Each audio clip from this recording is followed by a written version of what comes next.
Bonjour et bienvenue dans ce format d'interview portrait de femmes qui changent le monde. Je suis Marie Guibouin, j'ai 35 ans.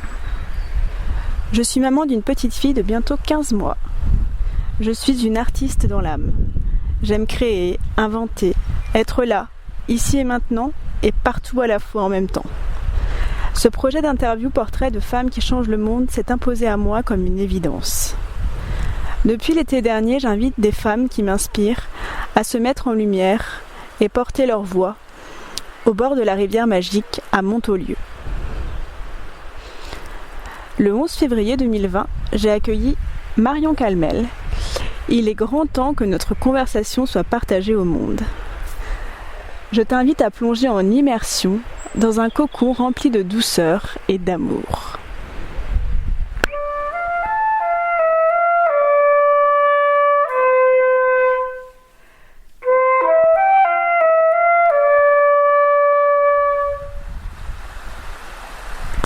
Bonjour, bienvenue dans cette nouvelle interview portrait de femmes qui changent le monde. Je suis perchée sur un rocher, je vois la rivière en face de moi. Je suis accompagnée d'une merveilleuse déesse qui se prénomme Marion. Bonjour Marion. Bonjour Marie. Comment te sens-tu ? Je me sens bien et j'ai réussi à méditer les yeux ouverts ici et c'est la première fois. Super expérience alors. Ouais. C'est vrai qu'il y a de quoi méditer les yeux ouverts avec un paysage comme ça. Complètement. Et c'est marrant parce que quand je te présentais, j'avais envie de t'appeler Marion sous la lune. Mais je pense que c'est parce que je te connais sous ton pseudo sur Instagram, c'est Maison sous la lune, c'est ça ? Alors du coup, on va commencer par ça. Pourquoi ? Qu'est-ce que c'est ? Alors, on peut m'appeler Marion sous la lune, mais on peut toutes s'appeler sous la lune. On y est toutes. Et au tout début, le projet m'est venu. Ça mûrissait dans ma tête, mais sans avoir vraiment de forme. C'était pas concret. Et un soir, j'ai comme canalisé le nom, le projet, ce que je voulais faire. Et je crois que c'est ça qu'on appelle mission de vie. Je me suis assise devant mon ordinateur avec un verre de vin et j'ai tapé plus vite que mes pensées tout ce qui sortait et c'est sorti de manière complètement claire, nette, précise, intacte. Enfin, c'était fou et tout ce que j'ai élaboré depuis, je le laisse au fur et à mesure, ça ne reste pas. Donc il y a vraiment que ce qui est écrit sur ce projet initial qui reste, c'est assez fou. Et au tout début c'était sur la lune. Et finalement à la fin de mon écriture c'est devenu sous la lune parce que sur la lune c'est réservé à très peu de personnes alors qu'on est toutes et tous sous la lune. Donc ça me plaisait plus que ce soit universel et accessible. Et l'idée, c'est de proposer un temps, un espace où révéler la puissance des femmes. Et donc, mon cœur de métier, c'est la maternité et la parentalité. Voilà. Quelle belle mission, j'adore. Et en plus, donc la maternité, t'es en plein dedans aussi. Toi, tu le vis actuellement. Alors ça fait quoi de porter la vie ? C'est magique et je sens la magie partout autour de moi. Je suis complètement dans la lune d'ailleurs et j'en rêvais. J'ai pendant des années rêvé que j'étais enceinte. J'ai rêvé en dormant et j'ai rêvé réveillée aussi d'être enceinte. Et puis maintenant, ça fait 4 mois. Et depuis, là, je vais dire depuis 1 mois à peu près, c'est complètement apaisé, serein. Je suis, c'est ça, je suis entière tout le temps. Ouais. J'adore, c'est beau, ça me rappelle des souvenirs du coup. Et ce projet là dont tu as parlé précédemment, tu l'as, on va dire, canalisé peu de temps avant d'être enceinte, ou tu penses qu'il y a un lien aussi avec le fait que tu tu portes la vie actuellement, est-ce que tu penses que tout ça, il y a une espèce de fil rouge en fait? Ouais, je pense parce que quand c'est venu, je vivais en plein centre-ville de Toulouse. J'étais assistante maternelle, donc je travaillais déjà auprès de jeunes enfants. Et j'ai toujours travaillé auprès d'enfants et de jeunes enfants. Et là, j'étais à une période de ma vie où j'avais comme plus envie de m'occuper des enfants des autres. Là, il y avait un désir tellement fort d'être mère. Et je fais la différence entre avoir un enfant et être mère. Moi, j'ai pas envie d'avoir un enfant, j'ai envie d'être maman d'abord et d'accompagner un enfant. Et puis, j'en avais marre d'être en ville. Et le projet, je le visualisais près des montagnes. Et d'ailleurs, mon logo, il y a des montagnes dedans. Et il y a la lune, bien sûr. Et donc, j'ai déménagé en Ariège. Je me suis mariée d'abord. J'ai déménagé en Ariège. Je me suis formée au métier de doula. Et 1 mois après, j'étais enceinte. Voilà. Comme quoi, tu prends une décision et tout s'enchaîne comme... ça fait comme... Je vois l'image, en fait, un peu de... tu sais, des notes de musique, en fait, comme tout s'enchaîne de manière harmonieuse. Et je trouve ça super beau. Et doula, qu'est-ce que c'est, pour ceux qui ne savent pas? Doula, c'est accompagnante à la naissance et à la parentalité. Et donc, mon métier, c'est de proposer des séances à des couples ou à des femmes célibataires pour parler, pour démystifier, pour évoquer les peurs dès la préconception et jusqu'aux premières années du bébé selon les besoins. Et moi, j'ai une approche qui est assez holistique. Je propose des rituels et des célébrations de grands passages de vie, comme le Blessing Way, qui célèbre la mère en devenir. Voilà. C'est super beau. Alors pour ceux qui connaissent vraiment pas du tout, est-ce que tu peux préciser, parce que des fois j'entends des amalgames entre une sage-femme, je sais que c'est pas du tout pareil, et une doula en fait. Est-ce que tu peux vraiment préciser la différence entre les deux? La sage-femme, elle a un rôle médical et c'est elle qui est garante du bon état de santé de la mère et de l'enfant pendant la grossesse et pendant l'accouchement. Alors que moi, j'ai aucune formation médicale et je suis pas capable de dire si le bébé va bien. Je suis capable de sentir si la maman se sent bien, mais je peux pas dire si physiquement il y a un problème ou si tout va bien. Moi, mon accompagnement, il est émotionnel. Et je suis vraiment là en soutien aux parents. Je propose des préparations à la naissance, mais ça va être des préparations différentes de ce que peut proposer une sage-femme, dans le sens où la sage-femme, elle peut parler de... Il y a quand même des similitudes, mais moi, j'ai une formation dans l'accouchement physiologique. Et donc, je peux parler du rôle des hormones, je peux parler des postures à prendre pour se sentir mieux et pour soulager les inconforts. Mais je peux pas dire, là, tu es dilatée à temps. Ouais, voilà.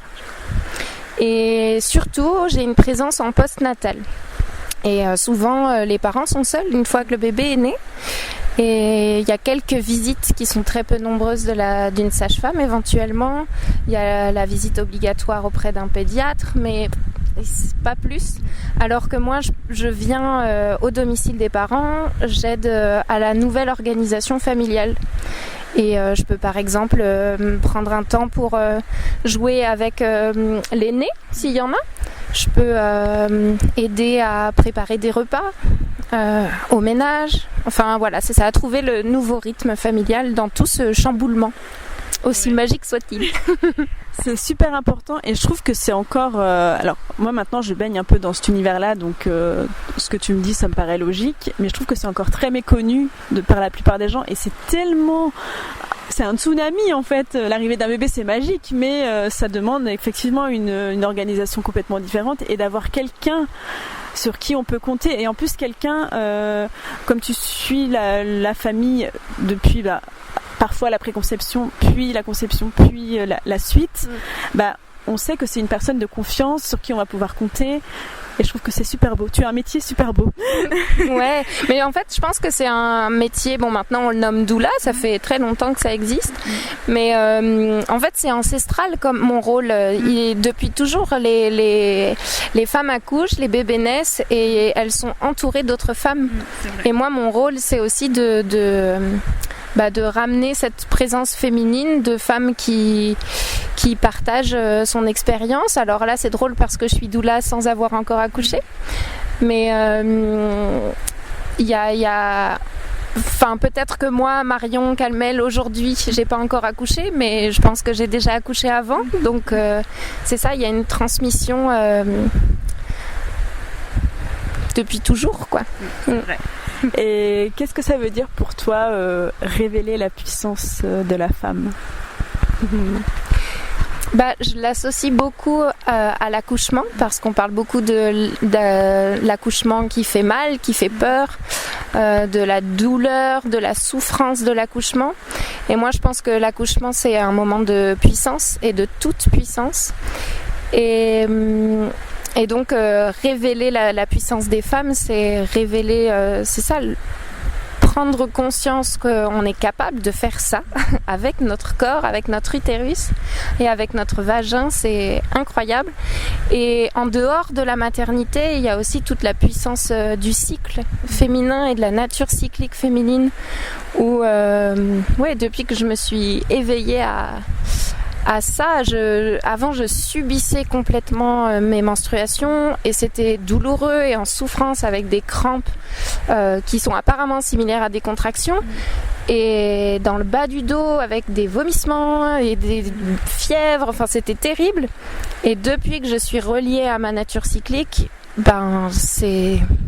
tout va mieux en fait. Je sais que je suis puissante et que ça je vais le traverser et que bientôt je me sentirai bien.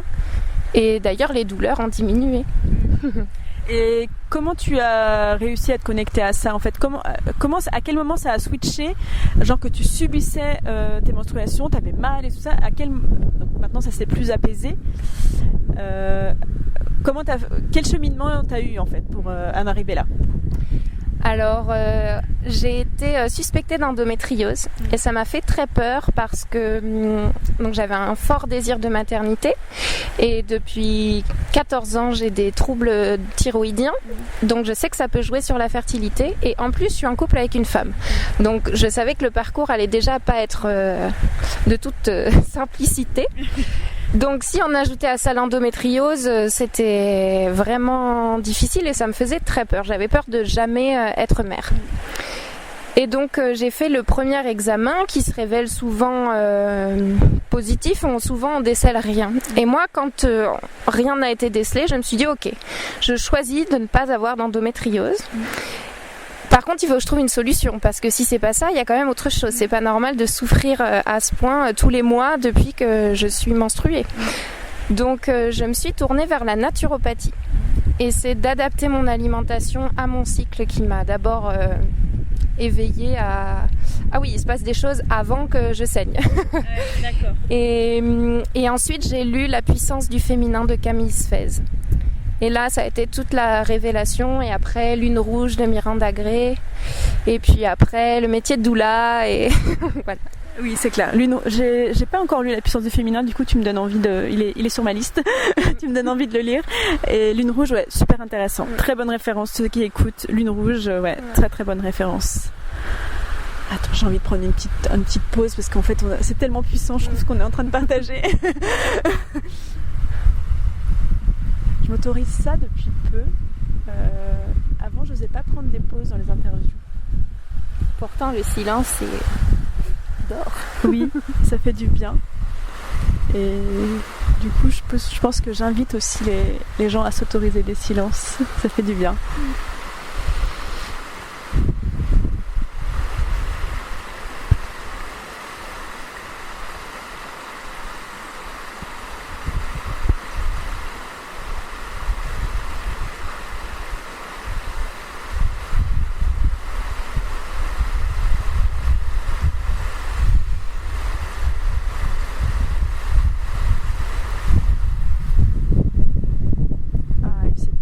Rafale de vent là. J'adore. Alors, comment tu te vois dans ta maison sous la lune? Qu'est-ce qui va se passer? Alors, au tout début, je voulais juste proposer des ateliers dans la maison. Je visualisais un lieu où je puisse monter une tente rouge, où je puisse juste suspendre plein de tissus rouges. Je visualise aussi une pièce dans laquelle je pourrais accueillir des femmes qui ont besoin de prendre une pause et des familles qui ont besoin de se retrouver, de connecter ensemble en dehors de chez soi et en dehors du quotidien. Et donc j'ai commencé là dans la maison à installer une pièce comme ça et où je reçois aussi les couples pendant les accompagnements de doula. Et c'est ça, je me vois travailler chez moi et au domicile des familles quand il y a besoin après la naissance. Et j'adore ça, travailler chez moi. Je le faisais déjà quand j'étais assistante maternelle et ouais, j'aime vraiment ça. C'est ça, je le vois comme un lieu d'accueil où on peut dire qu'est-ce que tu fais cet après-midi? Je vais sous la lune avec les enfants, il y a un atelier autour de la fête de l'automne. Voilà. J'adore, ça me vend trop du rêve. Quand est-ce on peut venir quand on veut? J'arrive demain, ça va? Ouais, ça va. Et j'imagine que c'est proche de la nature du coup. Oui. Oui, c'est proche de la nature. C'est ça, je le visualisais proche des montagnes, avec un ruisseau ou une rivière, et où on peut aller s'aérer quand on veut. Ouais, et connecter à la femme sauvage qui est en nous et c'est aussi cette femme sauvage là qu'on rencontre pendant l'accouchement, qu'on peut rencontrer pendant l'accouchement. Et moi, je l'ai rencontrée, elle est très sauvage. Ouais. Tu as fait des sons incroyables que tu pensais pas. Comme une espèce de lionne en cage ou qui veut sortir. Enfin, je sais pas comment expliquer. Je pourrais même pas le refaire comme ça en fait. Non. Ouais, c'est une tonalité qui ne peut pas sortir en dehors. Il y a tellement d'hormones. C'est une décharge, un shoot d'hormones. Il y en a qui disent que c'est une décharge d'hormones si puissante qu'on ne peut pas retrouver cet état-là sous drogue. Et que l'ocytocine est une drogue. Oui, c'est vrai. Et je pense que sans l'ocytocine, on pourrait pas vivre un voyage de naissance comme ça en fait. C'est tellement... Je sais même pas comment expliquer, j'ai pas de mots en fait. Ouais. Peut-être que tu trouveras les mots toi quand tu l'auras vécu. Peut-être. En tout cas, j'espère rencontrer la femme sauvage. Et ben, tu vas la rencontrer, je pense. Et tu visualises comment tu as envie d'accueillir, comment vous avez envie d'accueillir votre bébé? Alors, on n'a pas envie de choisir le lieu de la naissance avant le jour de la naissance. Donc, on se prépare à être juste toutes les deux et avec notre bébé, tous les trois. On se dit que si on a besoin de se sentir en sécurité à la maternité, on pourra aller à la maternité. Et on aimerait que les premiers jours, on soit rien que tous les trois. Et puis, on a envie d'allaiter toutes les deux. On a envie donc d'induire la lactation de Maëva. Et puis d'être, c'est ça, toute proche et toute nue avec nos bébés. J'adore cette image. Ouais. Ouais. En plus, ce sera en plein été, donc. Ah ouais, non, mais c'est l'occasion rêvée, quoi. C'est ça. J'adore. Un beau petit cocon de... Ah, je vois l'image déjà. De chaleur. Ouais. Un petit cocon de chaleur dans la nature. Ah non mais ça va être génial là, ça va être top, ça va être une belle expérience. C'est déjà une belle expérience. Et comment tu vis, je pense que tu le vis bien mais je te demande quand même, comment tu vis la transformation de ton corps de femme en étant enceinte? Bah je me sens bien, je suis surprise par la rapidité de la transformation. Quoique mon ventre se voit pas non plus, il se voit. J'ai le ventre arrondi, mais c'est très progressif et à la fois très rapide. Donc Par exemple, j'ai l'habitude d'acheter beaucoup de vêtements d'occasion et sans les essayer. Et là, je peux pas parce que mon corps change trop vite, donc j'arrive pas à savoir ce qui va m'aller, dans quoi je vais me sentir bien. Ouais, je me sens tout en rondeur. On se demande si je vais finir par avoir plus de poitrine que Maëva ou pas. J'adore. Et ouais, je me sens bien. En plus, j'ai eu un premier trimestre sans difficulté. J'ai juste été fatiguée. Mais j'ai pas été malade, donc je me sens aucunement malade. Je rêvais d'une grossesse qui ne soit pas surmédicalisée et c'est pas le cas puisque j'en ai pas besoin. Donc je me sens bien. J'ai à la fois je me réjouis de la naissance et de la rencontre avec mon bébé. Et en même temps, j'ai pas hâte parce que ça me va aussi là tout de suite. J'ai envie de savourer ça.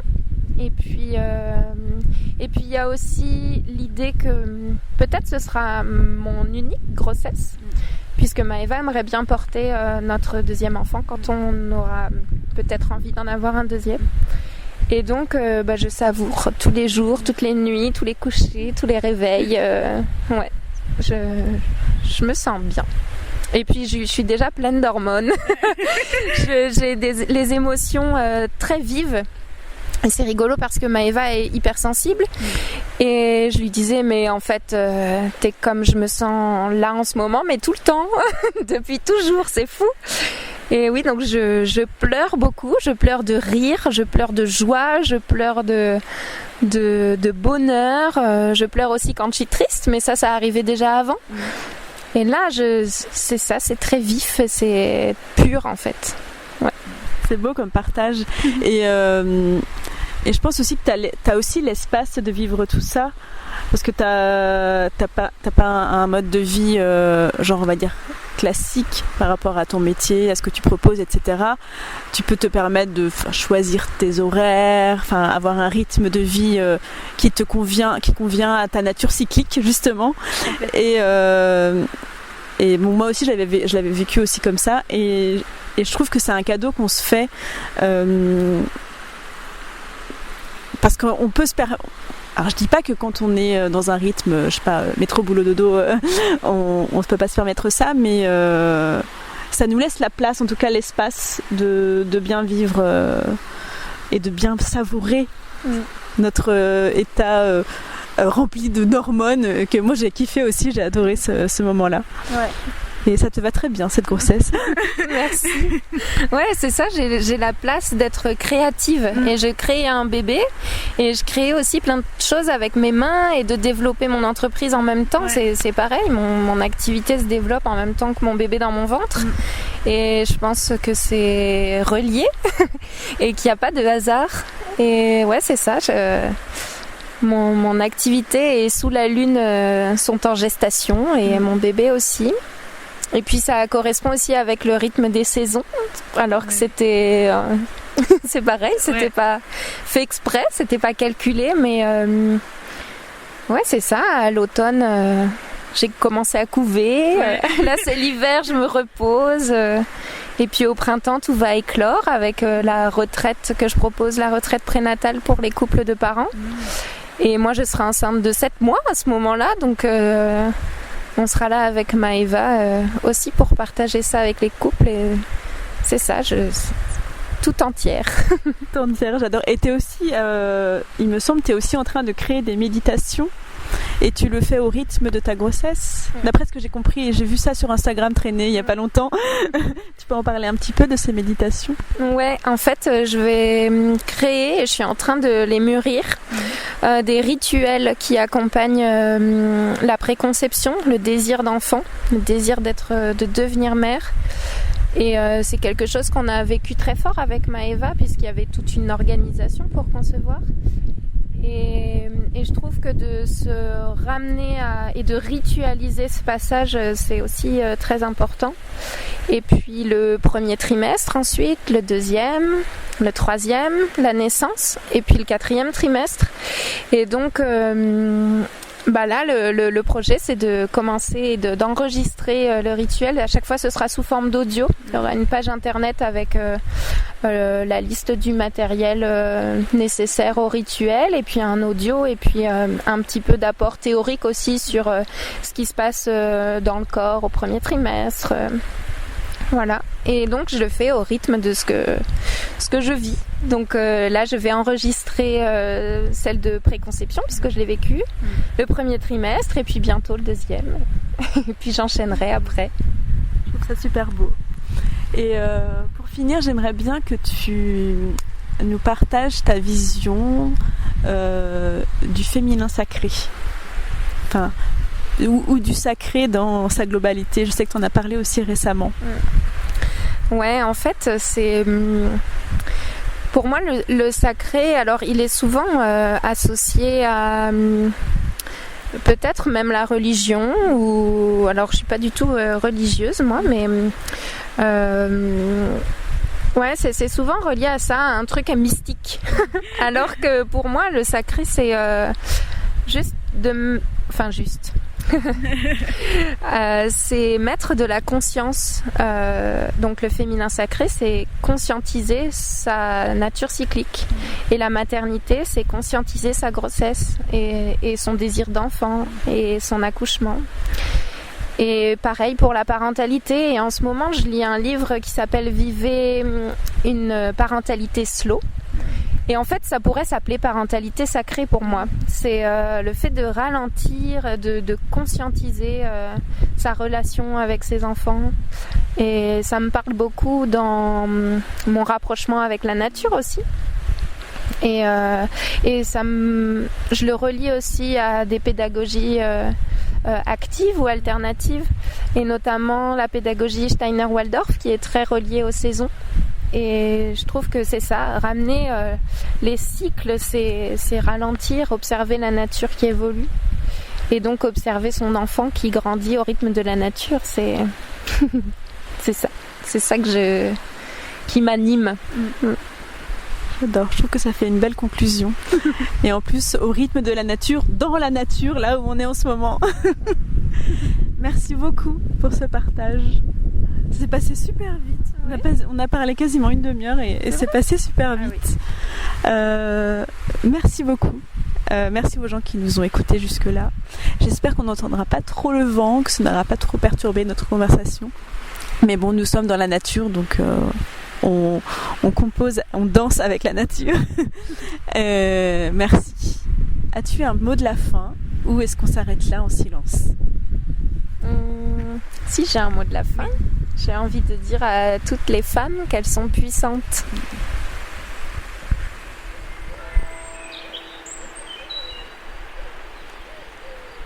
Merci Marion pour ce moment si doux et si puissant à la fois. Merci pour la création de ton magnifique projet sous la lune. Merci pour le partage de ton chemin de reconnexion à ta nature cyclique.